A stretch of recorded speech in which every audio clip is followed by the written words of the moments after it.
They thought the woods were just woods. They thought the night was just night. But in the silence between the trees, something far darker waited. Something that preyed not just on their fear, but on who they were. These weren't just ghost stories whispered around campfires. These were nights when being different, being marked, meant you weren't safe. And when the shadows close in, the line between monster and man blurred. What happens when the horror isn't only in the legend, but in the people you meet along the way? Darius was a young black man who loved hiking more than anything. For him, the wilderness was an escape, a place where the noise of the world, the constant looks, and the subtle reminders that he didn't belong faded into the rustle of leaves and the scent of pine. His friends often teased him for camping alone, but he found peace in the quiet isolation. On one late summer evening, he packed his gear and drove to a remote campsite in the high desert. The sky stretched wide, burning orange as the sun sank, and the air carried that strange mix of freedom and unease that only the wilderness can bring. He wasn't looking for trouble, just for silence and starlight. But even before the first log on the fire cracked, Darius noticed the stares. A group of locals in dusty trucks lingered at the edge of the campground, their voices low, their eyes sharp. He brushed it off at first, just more the same stares he'd grown used to. Still, the wilderness is supposed to mean freedom, not judgment. The real unease came later, when those same voices echoed to the dark trees. He couldn't tell if it was laughter, growling, or something between. He remembered the warnings about skinwalkers, shapeshifters said to haunt the desert nights. But what chilled him more was the thought. Were the shadows stalking him creatures of legend, or people who saw him as prey? The night deepened, and with it, the sounds. At first, it was the crunch of gravel near his tent, faint enough to dismiss. Then came the low whistle, sliding through the trees in a rhythm too deliberate to be wind. Darius sat frozen, every nerve in his body on edge.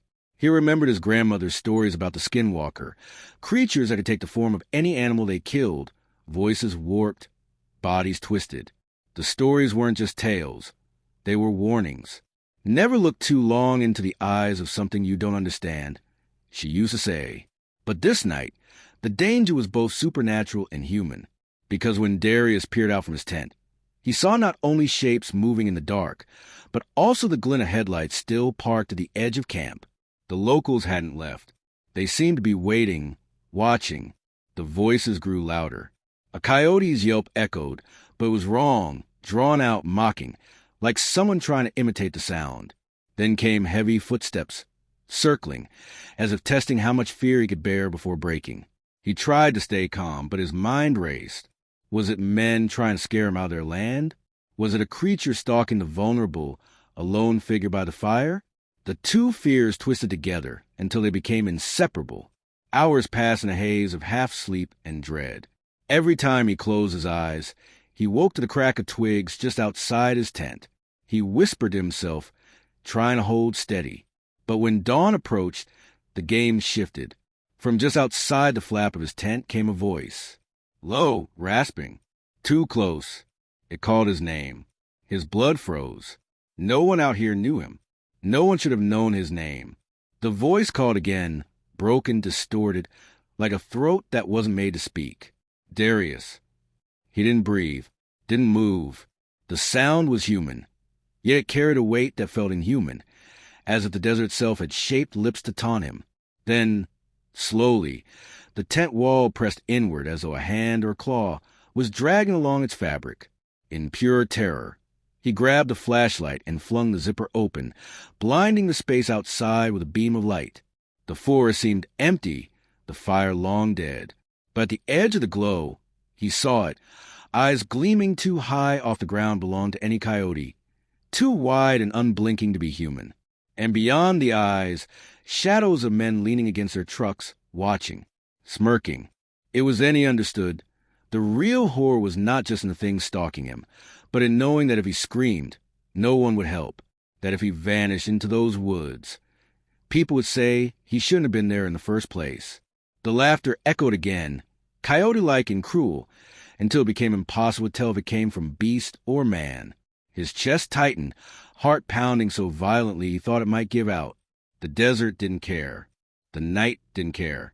And neither did the people standing at the edge of the dark.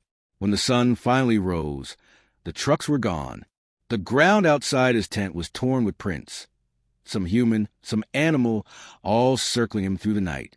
Darius left before breakfast, his gear hastily shoved into his car. He didn't look back, didn't try to make sense of what happened. The desert had spoken, in voices both human and inhuman, and the message was clear. He wasn't welcome. The experience haunted him long after. The memory of being hunted by something ancient and by something painfully familiar. He realized that legends like the Skinwalker weren't just about monsters in the woods. They were also mirrors, reflecting how people treat those they see as outsiders. For Darius, the night was a reminder of the terrifying overlap between myth and reality. It wasn't just about survival in the wilderness. It was about survival in a world where your very presence could be twisted into a threat, where fear and hatred can be as deadly as any creature in the dark. So, was it a Skinwalker that stalked him? Or men who wore masks of the legend to amplify their cruelty? In the end, it didn't matter. Both left scars. Both followed him long after the campfire burned out. And perhaps the most chilling truth of all is this. Sometimes, the scariest monsters don't come from folklore. They come from us.